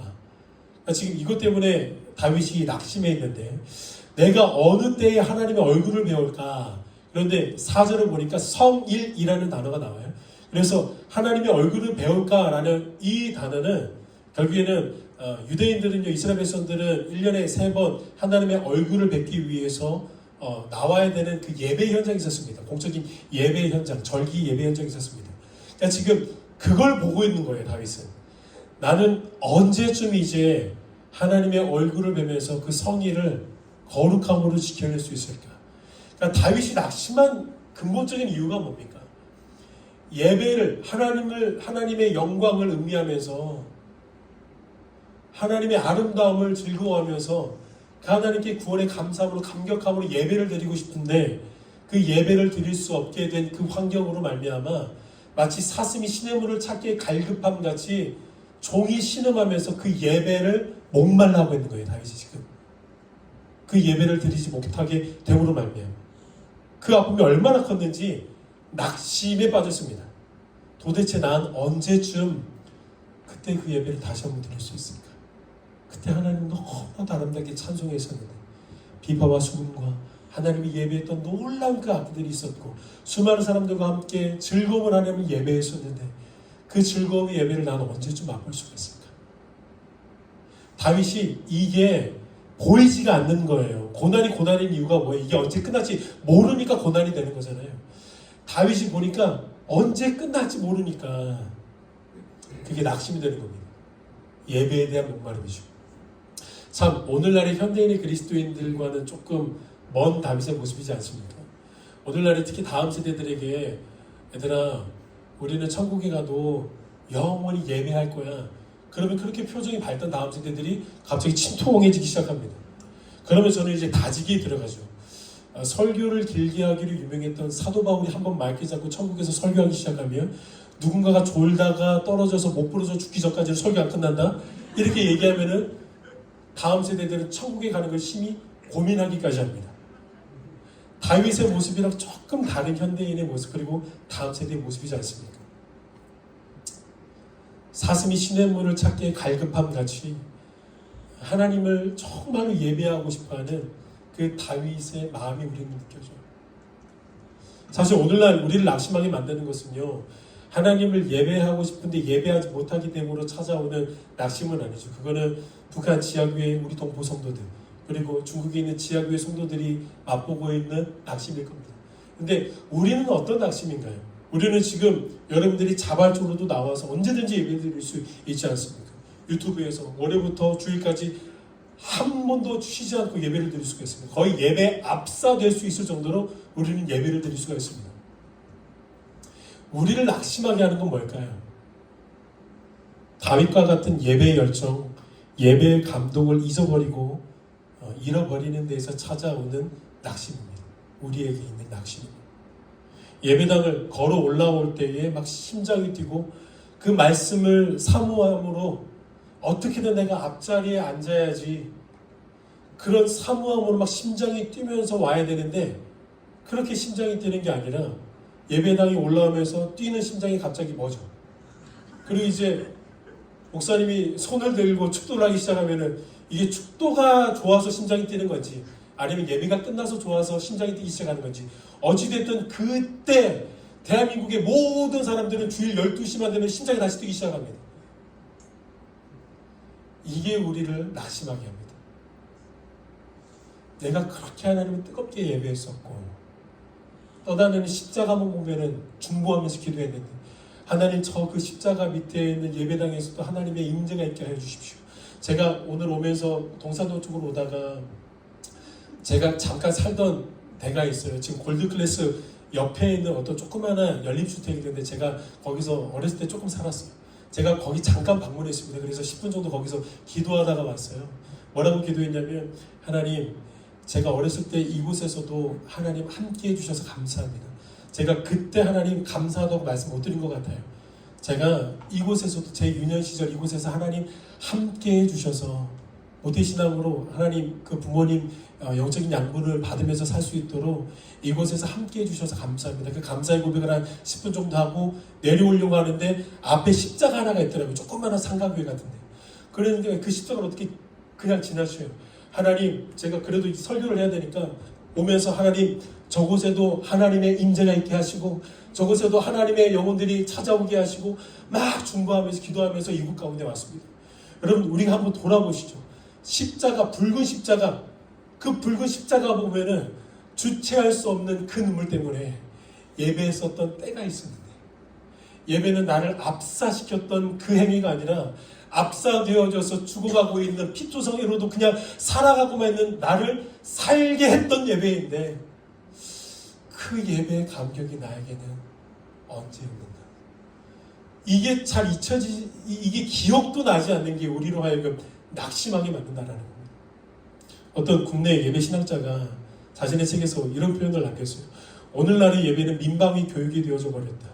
모두가 다 언제 끝날지만을 기다리고 있다. 여기서 아무도 아멘은 안 해주셔서 너무 감사해요. 갑자기 졸다가 아멘! 이래버리시면 제가 또 시험이 되잖아요. 그런데 오늘날의 모든 교회들이 그렇게 돼가고 있지는 않은가 이런 생각을 해보게 됩니다. 사실 저는요 지난달부로 제가 섬기던 교회에서 사역을 마무리했습니다. 그리고 제가 이번 달과 다음 달 2달 동안 하나님 앞에 기도했던 게 있는데 제가 전국에 있는 교회들 예배가 살아있는 교회들 탐방하고 싶다는 욕심이 있었어요. 다음 세대 때는 어떻게 훈련받고 있고 그리고 정말로 살아있는 예배 현장은 어떠한 영적인 임재가 있는지 제가 정말로 가고 싶은 리스트를 쫙 써놔놨어요. 심지어는 제주도까지. 그래서 다 적어놨어요. 그래서 지금 한 번씩 돌아보고 있고 수요예배, 금요예배도 다 나가고 있습니다. 전주 지역도 막 가보고 있습니다. 여러분 지금도 놀라운 예배 현장이 있어요. 들어가는 순간 눈물이 나버려요. 저만 울고 있는 줄 알았는데 옆에 있는 사람도 눈물 흘린다는 주체할 수 없는 그 예배 감격 때문에 눈물 닦느라 예배가 어떻게 끝나는지도 모르고 예배를 드리고 있는 사람들이 있어요. 엄청난 은혜의 말씀도 아니었어요. 똑바로 살아라는 메시지였어요. 그런데도 눈물을 흘리면서 예배를 드리고 있는 예배자들이 있더라는 겁니다. 그렇게 지금 많은 교회들을 탐방하면서 제가 느끼는 건 뭐냐면 결국엔 예배다. 살아있는 예배 현장 가운데 하나님은 성도들을 살리신다. 그러면서 우리가 다시 한번 생각해 봐야 되는 게 뭐냐면 주님 제발 그 예배의 감격을 다시 한번 허락해 달라고. 예배 매너리즘이 빠지잖아요. 예배 매너리즘, 반복되는 일상. 그러면서 그렇게 부드러웠던 입체적이었던 예배가 화석화되어져 버려요. 박제되어져 버려요. 그래서 박제된 그 모양을 보세요. 흐트러짐이 없다니까요. 박제된 것들은요 흐트러짐이 없고 털 하나도 변하지도 않습니다. 생명력이 없어요. 그런데 그 박제된 예배, 화석화된 예배를 드리고 있지는 않은가. 여러분 그러면 예배 매너리즘에 빠져있는 우리가 어떻게 하면은 우리가 그 매너리즘에서 회복될 수 있을까요? 에베소 교회를 향해서 하나님은 말씀을 하셨죠. 그리고 일반 사회에서도 마찬가지입니다. 처음으로 돌아가는 거예요. 처음 사람으로 돌아가는 겁니다. 제가 예배 현장 가운데 막 돌아다니면서 제가 지난주에는 그 수영록교회, 세계록교회, 그 다음에 호산남교회, 부산에 있는 그 대표되는 그 세 교회를 다녀왔는데 공통되는 게 무엇인지 아십니까? 그 안에는요 십자가의 사랑이 있어요. 십자가의 은혜가 있고 십자가의 감격이 있어요. 특히 제가 잊지 못하는 거는 수영록교회 같은 경우에는 전 이 예언교회도 그랬으면 좋겠습니다. 정말로 기도에 정말 그 활화살이 일어나기를 축복합니다. 왜냐하면 이렇게 기도하는 교회가 많지 않아요.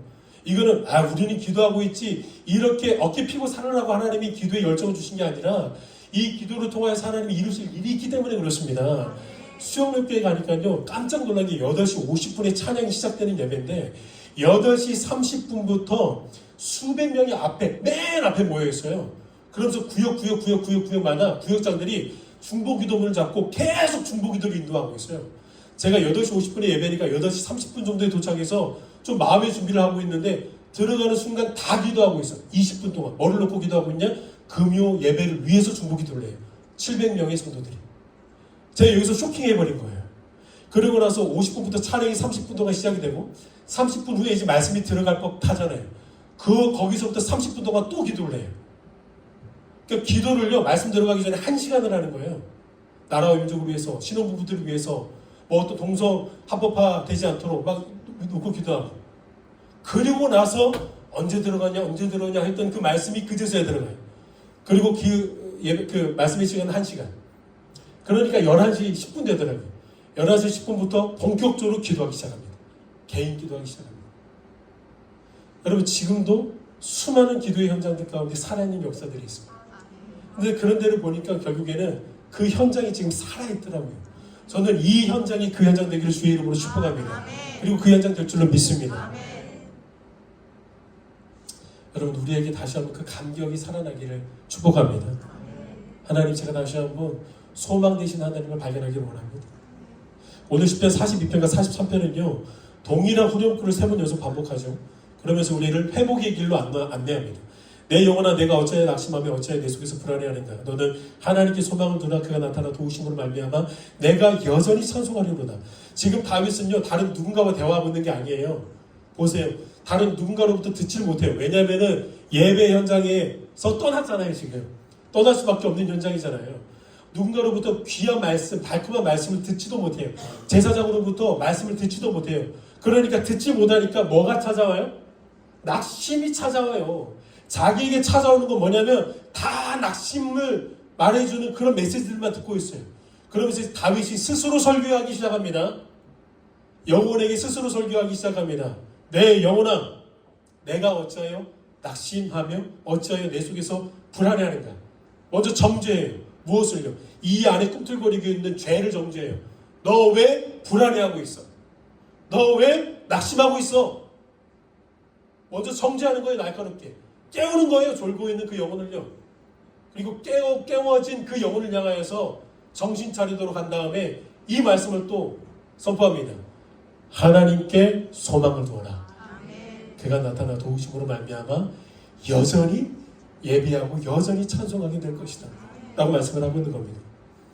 우리는 세상으로부터 끊임없이 많은 메시지들을 들어요.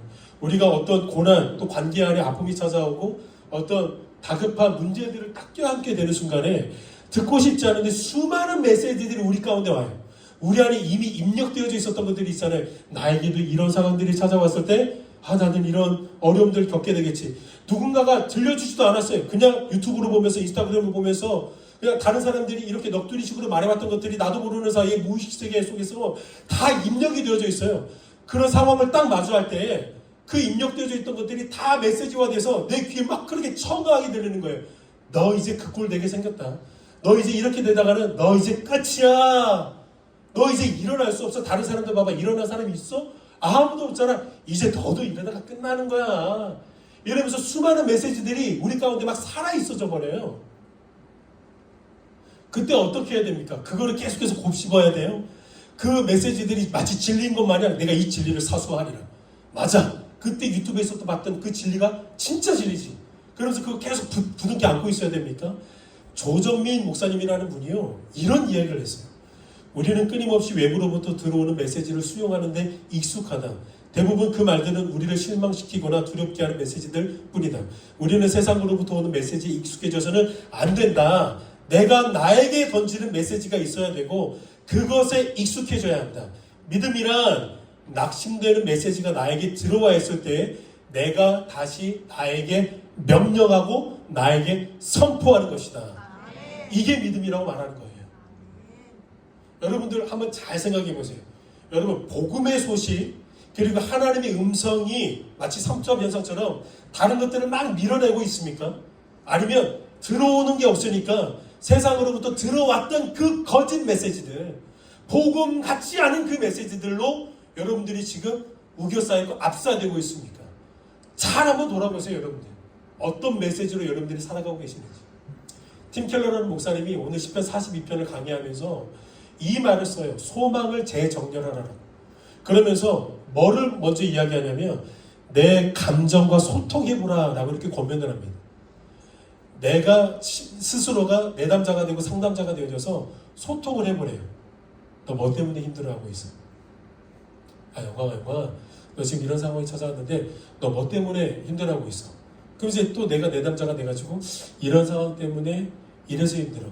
내가 또 이제 상담자가 되어져서 그거 뭐 그렇게 일어난 일 아니잖아. 내일 일은 내 일이 염려할 것이잖아. 내 일이라는 것은 내게 아니라 하나님 거잖아. 그러니까 하나님이 그거 염려하실 거야. 근데 왜 네가 그거 갖고 염려하고 있어? 네게 아닌데. 그래도 다른 사람들이 그렇게 염려해야 그나마 조금 살 수 있다고 하는데 계속해서 상담하고 내담해보래요. 그러면서 맨 마지막에 중요한 게 뭐냐면 그렇게 다 끄집어 올려놨으면 팀켈러 목사님은 마지막에 딱 해법을 제시를 하는데 소망을 재정렬하라는 거예요. 소망을 마지막으로는 소망이 정렬되어져 있지 않기 때문에 나타나는 병적인 증상이기 때문에 소망을 재정렬하라는 거예요. 여러분 소망은 희망과 좀 다르잖아요. 제가 앞에서 한번 말씀드렸을까요?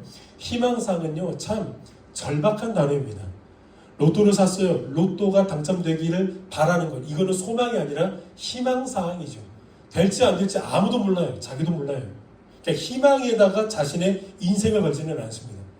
근데 소망은 달라요. 소망은 분명한 것입니다. 끊어지지 않는 것이 소망입니다. 그래서 성경은 우리의 구원을 이야기할 때에 그리고 예수 그리스도를 이야기할 때에 우리의 희망이라고 이야기하지 않습니다. 우리의 소망이라고 이야기합니다. 로마서 8장이죠. 우리가 소망으로 구원을 얻었으며 우리의 구원은 희망이에요? 소망입니까? 소망이에요. 희망은 바라는 거잖아요. 소망은 주어진 겁니다. 소망은 선물입니다. 데살로니가전서 5장 8절 우리는 낮에 속하였으니 정신을 차리고 믿음과 사랑에 호심경을 붙이고 구원의 소망에 투구를 쓰자. 구원의 투구를 쓰자라고 끝나는 게 아니라 구원의 소망의 투구를 쓰자. 끊어지지 않는 그 구원의 소망의 투구가 모든 불화선을 막아내버리는 겁니다. 그런데 단지 이 구원만 우리에게 소망으로 있는 것이 아니라 구원을 베풀어 주신 유일하신 하나님이라는 존재 자체가, 우리의 아버지 되신 그 하나님이라는 존재 자체가 우리에게 소망이 되는 겁니다. 그래서 예레미야는 이렇게 이야기한 바가 있어요. 14장을 보면 이스라엘의 소망이시오 고난 당한 때의 구원자시오. 하나님의 존재 자체가 우리에게 소망임을 믿습니다. 단순히 하나님에게 나오는 구원만 소망이 아니라 우리와 함께 하시는 그 하나님이 소망이라는 겁니다.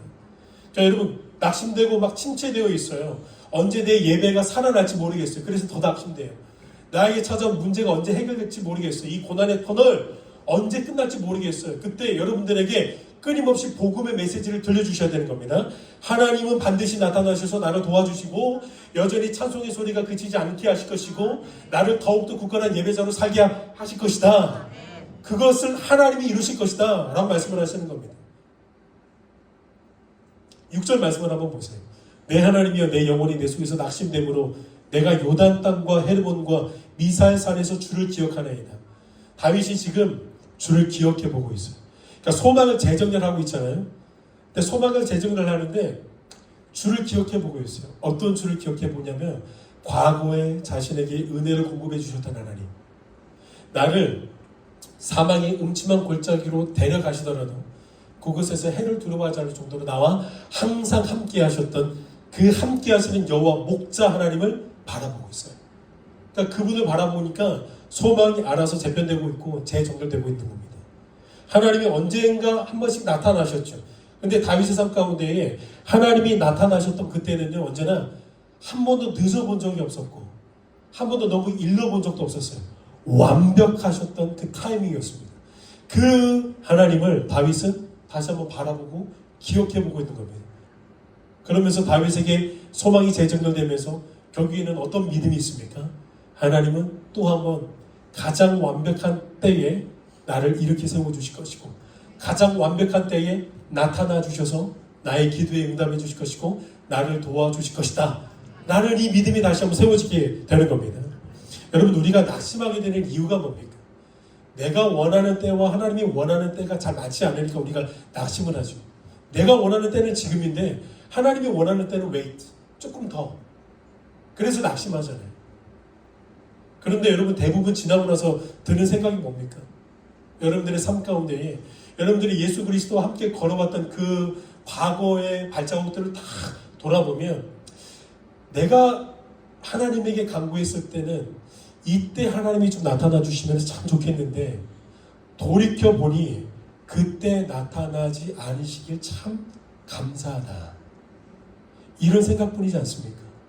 그때 하나님이 나타나셨으면 그때 나를 도와주셨으면 나에게 예수 그리스도의 형상은 없었을 것이고 내가 주님을 찬양하는데 그 찬양의 곡조가 생생한 곡조, 살아있는 곡조가 되지 않고 메마른 곡조가 되어버렸을 것이다.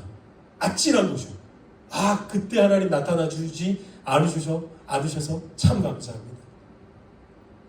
모세의 어머니였던 요게벳을 한번 생각해 보십시오. 요게벳이 정말로 이쁜 아들을 낳았어요. 그런데 요게벳이 어쩔 수 없이 낙심할 수밖에 없는 그 환경이 뭡니까? 하필이면 그때 바로가 이스라엘의 모든 남아들을 다 죽이라는 명령이 떨어져 버립니다. 국가적으로 명령이 떨어져 버립니다. 요게벳이 하나님에게 낙심해서 기도하죠. 하나님 왜 하필이면 이때 저에게 아들을 주셔서 그리고 하필이면 왜 이때 바로가 열받아서 저에게 이런 낙심의 상황을 찾아오게 하십니까?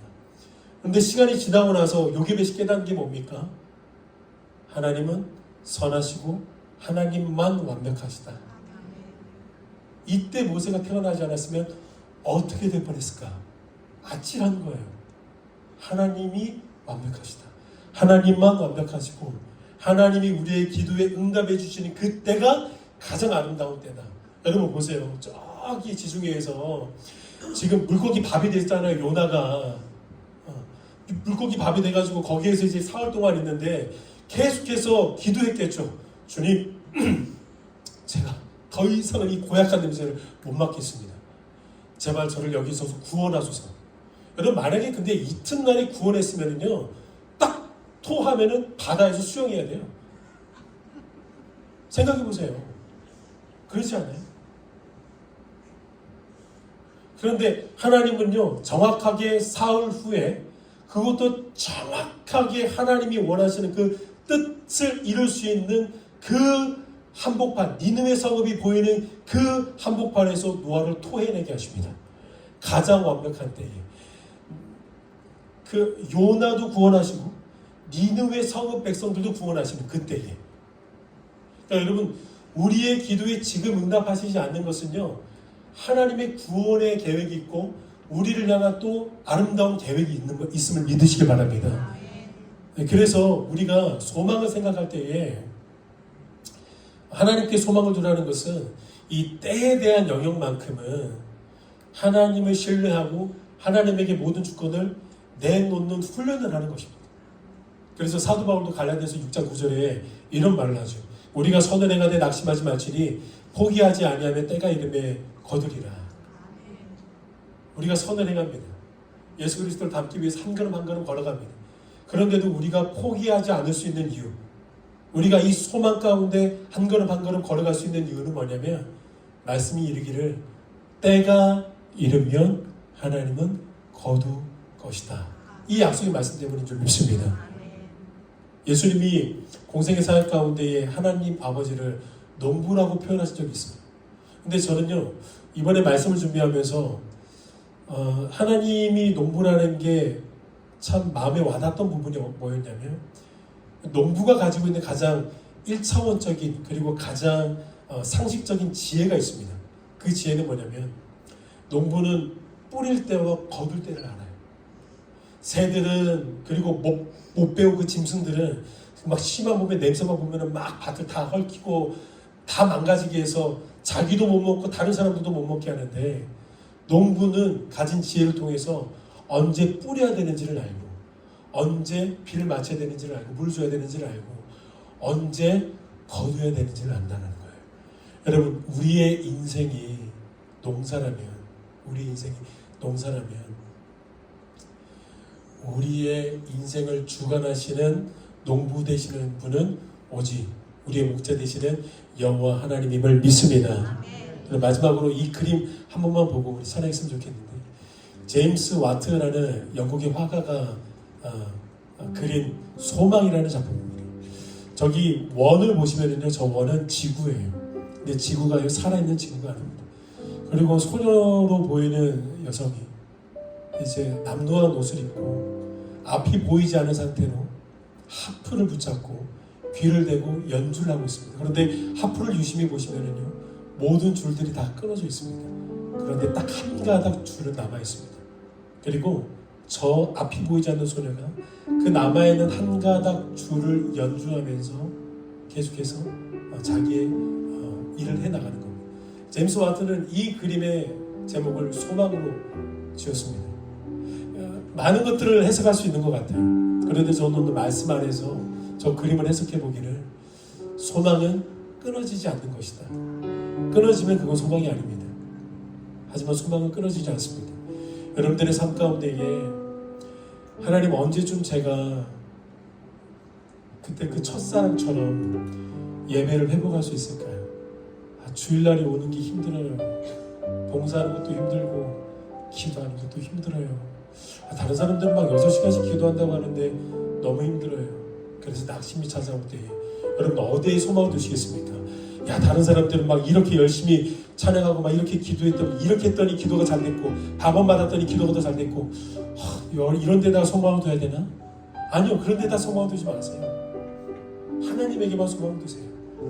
예배를 받으신 하나님이 저와 여러분의 예배를 더욱더 기쁘게 받기 위해서 나타나신 모든 준비를 맞춰 놓으신 상태입니다. 그리고 다시 한번 나타나셔서 십자가로 초대하셔서 우리가 다시 한번 살아있는 예배자들로 예배할 수 있도록 그분이 일하실 줄 믿습니다. 문제를 만나요.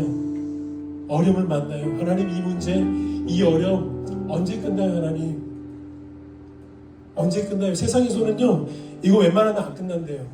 이거 평생 가지고 가야 된대요. 그럼 세상의 메시지는 그렇습니다. 근데 여러분들에게, 여러분들의 영혼에게 무슨 소리를 들려주고 계시나요? 여러분, 이제 이 소리를 들려주세요. 내 영혼아, 어찌하여 낙심하고 있고, 어찌하여 불안해하고 있고, 어찌하여 두려워하고 있어. 너 이제 일어나. 이제 하나님께 소망을 둬. 하나님은 언제나 나타나셨잖아. 내 인생 가운데 한 번도 늦어보신 적도 없었고 너무 일찍 와서 당황해 본 적도 없었고 완벽하셨잖아. 그 완벽하신 하나님, 때를 하시는 농부 되시는 하나님이 나의 삶 가운데 또 한 번 나타나셔서 나로 하여금 찬양하게 하실 것이고 나로 하여금 감사하게 하실 것이야. 여러분, 이 믿음의 소망이 있게 되기를 축복합니다. 그래서 우리 시간에 찬양 주님께 영광의 박수 올려드립니다. 네, 여러분 그냥 간단하게 간구하겠습니다. 3주 동안 우리 박영광 목사님 함께 이렇게 말씀을 전해주신데요. 우리 3주 동안에 더 기도의 이 현장이 되었으면 좋겠고 예배의 현장이 이곳이 되었으면 좋겠습니다.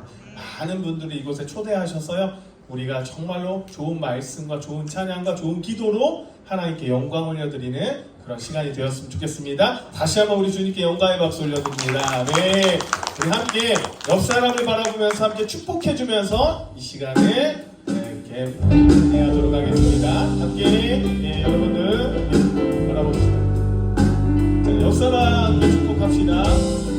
온유하고 성실하신 주님이 여러분을 사랑합니다. 온유하고 성실하신 주님이 당신을 사랑합니다. 아름답고 한결같은 주님이 이번에는 오늘 말씀을 전해주신 우리 박영광 목사님 함께 축복해줄까요? 온유하고 성실하신 주님이 당신을 사랑합니다. 아름답고 한결같은 주님이 당신을 주님께 정리 박사님께 영광을 드립니다. 네, 우리 다 같이 일어나 마무리 찬양하고 집으로 돌아가도록 하겠습니다.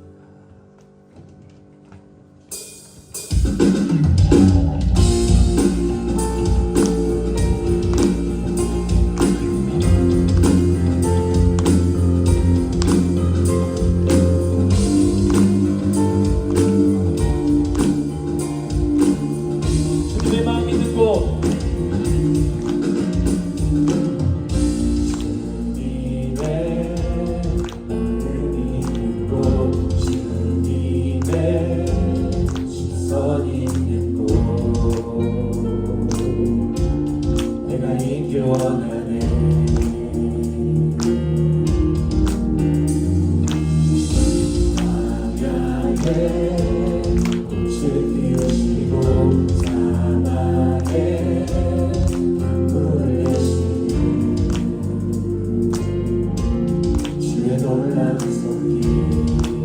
푸른 마르고 푸른 마르고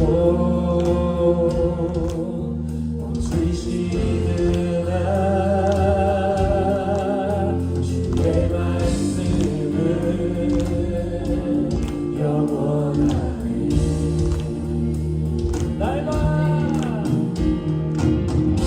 나의 맘 주의 성전이 되어 영원한 주의 말씀을 향해 주의 마음 있는 곳으로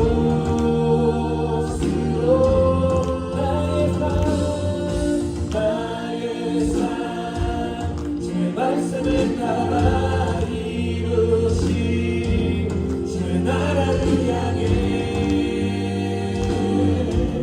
주의 시선 있는 곳.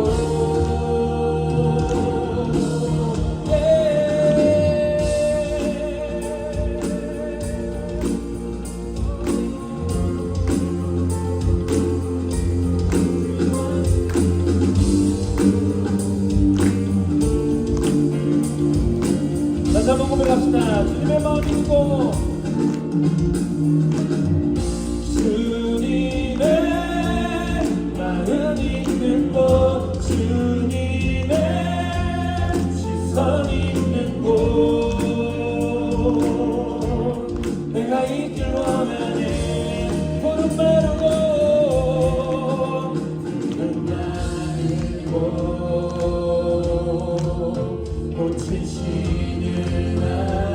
주님의 말씀은 영원합니다.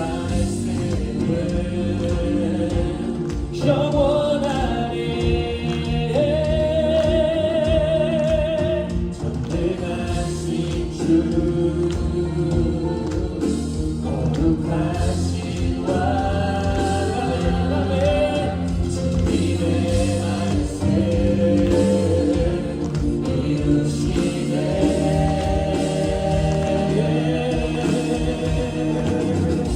나의 맘 주의 성전이 되어 영원한 주의 말씀을 향해 주의 마음 있는 곳으로 나의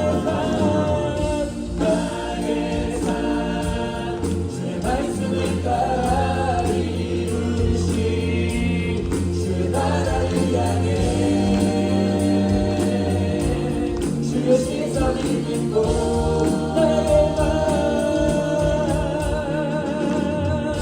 나의 맘 주의 성전이 되어 영원한 주의 말씀을 향해 주의 마음 있는 곳으로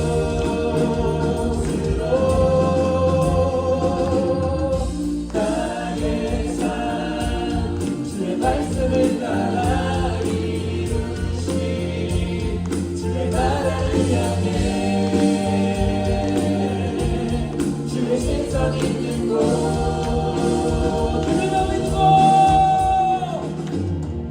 주님의 마음 있는 곳 주님의 시선 있는 곳 내가 있길 원하네.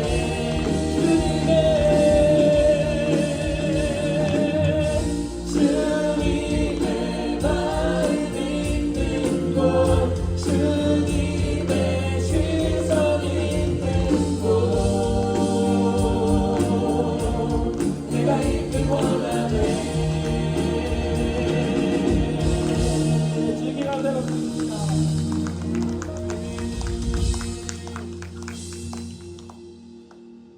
이제는 예수 그리스도의 은혜와 하나님의 사랑과 성령님의 교통하심이 하나님을 예배하기 위해 모인 순결한 주의 택한 예배자들 머리 위에 그리고 이곳 예은교회 위에 플랫 워십 위에 영원토록 함께 있을지어다. 아멘.